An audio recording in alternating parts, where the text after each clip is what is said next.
Hi everyone, this is Sneha. Welcome back to my channel study point.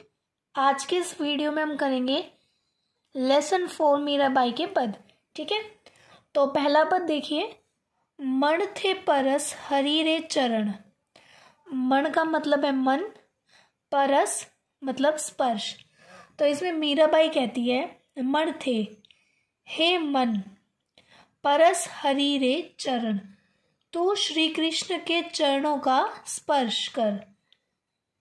Mirabai क्या कहती है, मण थे हे मन, परस हरि रे चरण। हरि मतलब श्री कृष्ण। ठीक है, तू श्री कृष्ण के चरणों का स्पर्श कर, यानी कि उनका ध्यान कर। इस पद में श्री कृष्ण के चरणों की महिमा का वर्णन करती है मीराबाई। ठीक है, उनके चरणों की महिमा का वर्णन करते हुए मीराबाई कहती है, सुभग शीतल कवल कोमल जगत ज्वाला हरण। सुभग का मतलब होता है सुंदर। मीराबाई कहती है कि वे चरण सुंदर है। यहाँ पे वो चरणों के बारे में बता रही श्री कृष्ण की कि वे चरण सुंदर है। शीतल, शीतलता प्रदान करने वाले। कवल होता है कोमल, कवल का मतलब होता है कमल। देखो, कवल का मतलब क्या होता है, कमल। ठीक है, सुभग शीतल कवल कोमल। मीराबाई कहती है कि वे चरण सुंदर है, शीतलता प्रदान करने वाले और कमल की तरह कोमल है। जगत ज्वाला हरण, ये चरण जगत की यानी कि संसार की सभी ज्वालाओं यानी कि आपदाओं को हर लेते हैं या फिर दूर कर लेते हैं। इन चरण प्रहलाद परस्याम इंद्र पदवी धरण।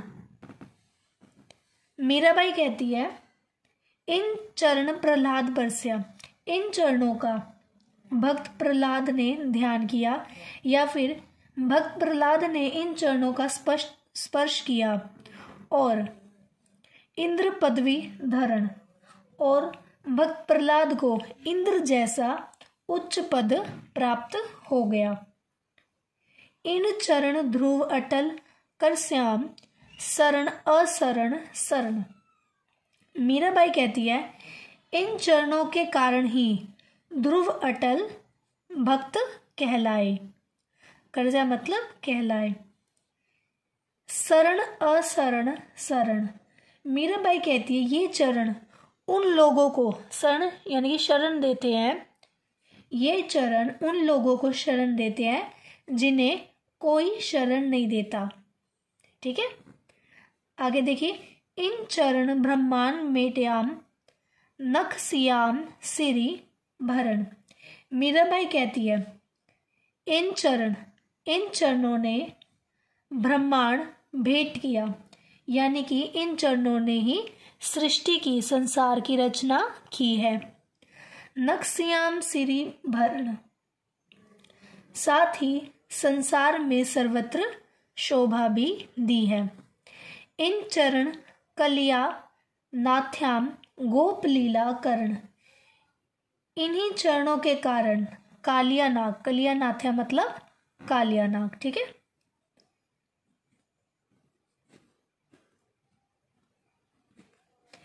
मीराबाई कहती है, इन्हीं चरणों के कारण कालिया नाग को वश में किया गया। गोप लीला करण, इन्हीं चरणों ने रास लीलाएं की। इन चरण गोबर धन धार्या, और इन्हीं चरणों ने गोवर्धन पर्वत को धारण किया। गर्भ मध्वा हरण, इन्हीं चरणों ने इंद्र के गर्भ को भंग किया। ठीक है, इंद्र के घमंड को तोड़ा। दासी मीरा लाल गिरधर। मीराबाई कहती है, मैं तो श्री कृष्ण की, लाल गिरधर मतलब श्री कृष्ण की दासी हूं, उनके चरणों की दासी हूं। अगम तारण तरण। देखो, तरण का मतलब होता है नौका। मीराबाई कहती है, मेरे प्रभु के चरण ही मुझे इस संसार रूपी सागर से पार उतारने वाले तरण यानी कि नौका के समान है। ठीक है, तो यहाँ पे हमारा पहला पद पूरा होता है। इस पद में आप विशेष में लिख सकते हैं। पहला पॉइंट तो आपका ये बनेगा इसमें कि इसमें श्री कृष्ण की महिमा का वर्णन किया गया। दूसरा, प्रहलाद, ध्रुव, कालिया नाग और गोवर्धन पर्वत, इन सभी कथाओं का इसमें वर्णन किया है, जिससे कि ये पद क्या है, प्रभावशाली बन गया है। साथ ही हम यहाँ पे अलंकारों का वर्णन कर सकते हैं, जैसे कि इसमें अनुप्रास अलंकार का काफी प्रयोग किया गया है। ठीक है, और भाषा लिखेंगे आप, इसमें राजस्थानी भाषा का प्रयोग किया गया है। तो ये हमारा पहला पद यहाँ पे समाप्त होता है। अब हम करेंगे दूसरा पद। मारो प्रणाम बाके बिहारी जी, मोर मुकुट माथ्या तिलक विराज्या, कुंडल अलकान कारी जी। देखिए, इस पद में क्या है, मीराबाई श्री कृष्ण की वेशभूषा और उनके रूप सौंदर्य का वर्णन करती है। ठीक है, मारो प्रणाम बाके बिहारी जी, मीराबाई कहती है बाके बिहारी जी यानी कि श्री कृष्ण को मेरा प्रणाम। मोर मुकुट माथ्या तिलक विराज्या, मीराबाई कहती है श्री कृष्ण के माथे पर मोर मुकुट विराजमान है तथा तिलक लगा हुआ है। कुंडल अलंकारी जी, कानों में कुंडल है तथा कारी होता है काली, कारी का मतलब होता है कारी, और अलकाम का मतलब होता है केश। मोर मुकुट माथ्या तिलक विराज्या, मीराबाई कहती है श्री कृष्ण के माथे पर मोर मुकुट तथा तिलक सुशोभित है। कुंडल अलकामकारी जी, कानों में कुंडल है तथा काली केश राशि फैली हुई है। ठीक है, अधर, अधर का मतलब होता है होठ। अधर मधुर धर वंशी बजावा, बजावा मतलब बजाना।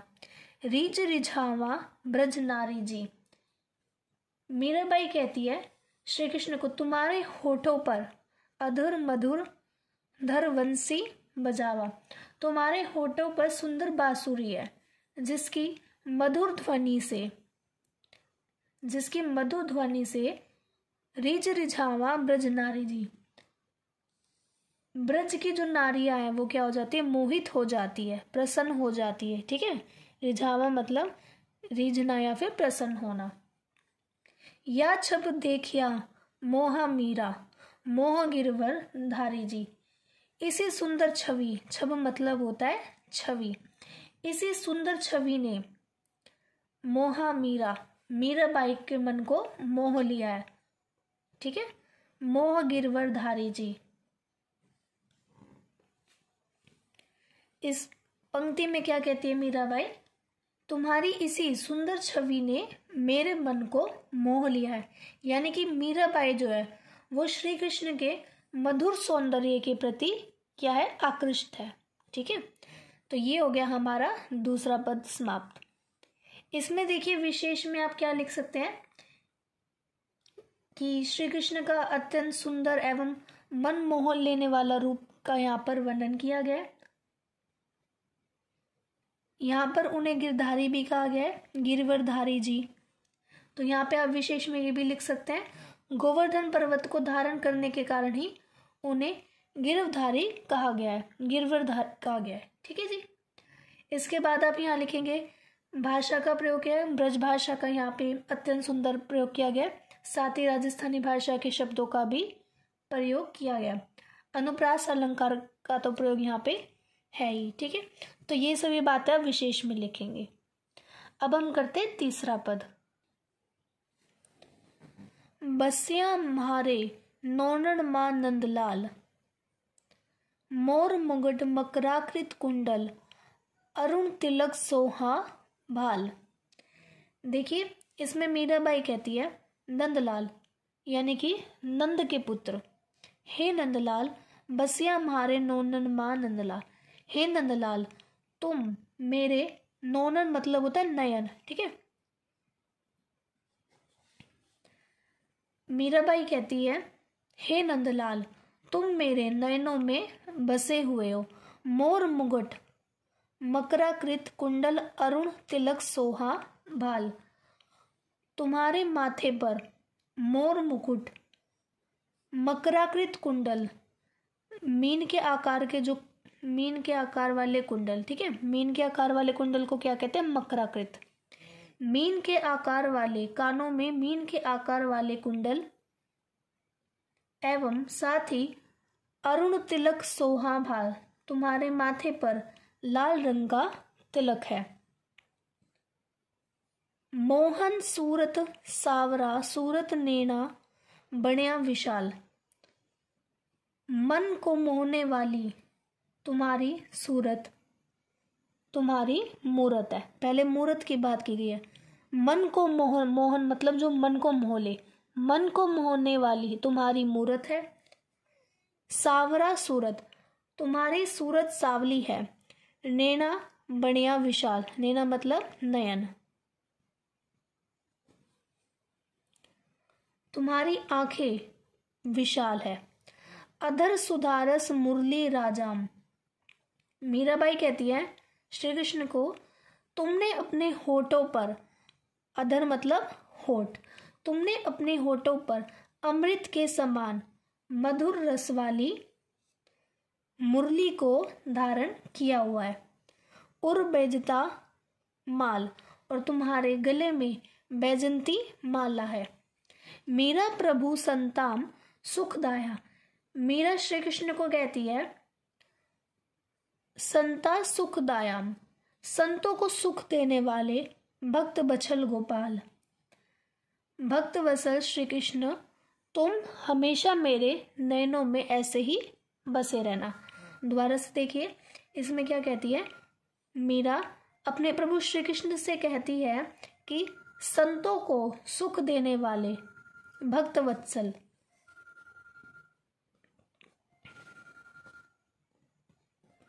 संतों को सुख देने वाले भक्त वत्सल श्री कृष्ण, तुम सदा ही मेरे नैनों में ऐसे ही बसे रहना। तो यहाँ पे आपका तीसरा पद भी समाप्त होता है। इसमें आप विशेष में लिख सकते हैं कि इस पद में भगवान श्री कृष्ण के रूप सौंदर्य का वर्णन किया गया है। साथ ही ये जो अंतिम पंक्ति है उसमें श्री कृष्ण को भक्त वत्सल यानी कि भक्तों का प्रिय और अपने भक्तों को सुख देने वाला बताया गया है। और साथ ही यहाँ पे कौन से अलंकार का प्रयोग किया गया है? अनुप्रास अलंकार का और राजस्थानी भाषा का सफल प्रयोग किया गया। अब हम करेंगे चौथा पद। आली री मारे नैना बाण पड़ी, आली का मतलब होता है सखी।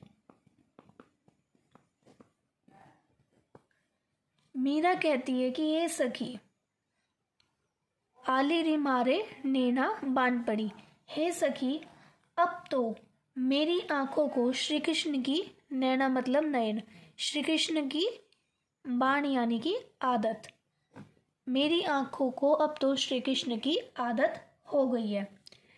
चित्त चढ़ी मारे माधुरी मूरत, हिवड़ा अणी गढ़ी, श्री कृष्ण का वह सलोना रूप मेरे मन को भा गया है और मेरे हृदय में बस चुका है। कब से ठाड़ी पंत निहारा अपने भवन खड़ी, मैं कब से अपने भवन की अटारी पर चढ़ी उनकी राह देख रही हूँ, लेकिन वो अभी तक नहीं आए। अटक्या प्राण सावरो प्यारी जीवन मूर जड़ी, मीराबाई कहती है कि श्री कृष्ण मेरे लिए संजीवनी बूटी है, उनके बिना मैं कैसे प्राण धारण किए रहूं। मीरा गिरधर हाथ बिकानी, मीरा कहती है कि वह तो श्री कृष्ण को समर्पित है, समर्पित है, श्री कृष्ण के अलावा उसका कोई और ठिकाना नहीं है। लोक कहाँ बिगड़ी, मीराबाई कहती है कि जब वे श्री कृष्ण को गोविंद, दामोदर, कृष्ण ये सब कहकर पुकारती है तो सुनने वाले समाज के लोग उसे बिगड़ गई है ऐसा कहते हैं। तो इस पर मीरा कहती है कि समाज क्या जाने कि श्री कृष्ण के सिवाय उसका कोई नहीं है। तो ये हो गया आपका चौथा पद। इसमें विशेष में आप लिख सकते हैं कि इसमें मीराबाई ने अपनी भक्ति का वर्णन किया है। मुहावरों का भी यहाँ पर उचित प्रयोग किया गया है। साथ ही भक्ति के साथ साथ यहाँ पे प्रेम भावना का भी अत्यंत सुंदर वर्णन किया गया है। और भाषा के बारे में आप लिख सकते हैं सहज सरल है। ठीक है, तो ये हो गया आपका चौथा पद यहाँ पर समाप्त। आई होप आप सभी को ये वीडियो पसंद आई होगी। इसके आगे के पद हम नेक्स्ट वीडियो में करेंगे। ओके, तो चलिए मिलते हैं नेक्स्ट वीडियो में। तब तक के लिए बाय एंड थैंक यू।